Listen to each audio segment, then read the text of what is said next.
തിരിച്ചറിയൽ രേഖയെ രാജ്യത്തുടനീളം ഉപയോഗിക്കുന്നതാണ് ആധാർ കാർഡ്. എല്ലാ ഔദ്യോഗിക ആവശ്യങ്ങൾക്കും ആധാർ കാർഡ് അത്യാവശ്യമാണ്. വിദ്യാഭ്യാസ ആവശ്യങ്ങൾക്കും തൊഴിൽ, ബാങ്ക് അക്കൗണ്ട് തുടങ്ങിയ എല്ലാ കാര്യങ്ങൾക്കും ആധാർ കാർഡ് വേണം. എന്നാൽ ഈ ആധാർ കാർഡ് ഉപയോഗിച്ച് വായ്പ എടുക്കാൻ സാധിക്കും. പെട്ടെന്നുള്ള സാമ്പത്തിക ആവശ്യങ്ങൾ വരുമ്പോൾ ആളുകൾ പേഴ്സണൽ ലോണുകളാണ് ആശ്രയിക്കുന്നത്. വലിയ മൂല്യമുള്ള ഭൂമിയോ സ്വർണമോ ഒന്നുമില്ലാത്തവർക്ക് നിശ്ചിത തുക എടുക്കാൻ പല വിധത്തിലുള്ള വായ്പാ മാർഗങ്ങൾ സ്വീകരിക്കാൻ കഴിയും. എന്നാൽ ആധാർ കാർഡ് മാത്രം മതി ഈ അപ്രതീക്ഷിത സാമ്പത്തിക ആവശ്യങ്ങൾ നിറവേറ്റാൻ. ഇത്തരത്തിൽ ആധാർ കാർഡ് ഉപയോഗിച്ച് ചെറിയ തുക വായ്പയായി എടുക്കാം. ഇതാണ് ആധാർ കാർഡ് വായ്പ. ഇതൊരു സർക്കാർ പദ്ധതിയാണ്. സാധാരണയായി ഹ്രസ്വകാലത്തേക്കാണ് ഇത്തരം വായ്പകളുടെ തിരിച്ചടവ് കാലാവധി. നിമിഷ നേരത്തിനുള്ളിൽ തന്നെ ഇൻസ്റ്റന്റ് വായ്പയായിട്ടാണ് ആധാർ കാർഡ് ലോൺ ലഭിക്കുക.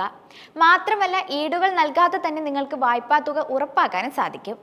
ആധാർ കാർഡിന്റെ സഹായത്തോടെ നിങ്ങൾക്ക് 2 ലക്ഷം വരെ വായ്പ എടുക്കാം.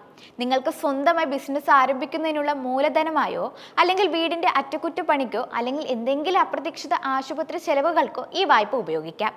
ഇന്ത്യയിലെ സാധാരണക്കാരായ പൗരന്മാരെ സഹായിക്കുന്നതിനാണ് സർക്കാർ ഈ പദ്ധതി ആരംഭിച്ചിരിക്കുന്നത്. ആധാർ കാർഡ് ലോൺ സ്കീം പ്രകാരം വായ്പ എടുത്താൽ 7.3% മുതൽ 12% വരെയാണ് പലിശ നിരക്ക് വാഗ്ദാനം ചെയ്യുന്നത്.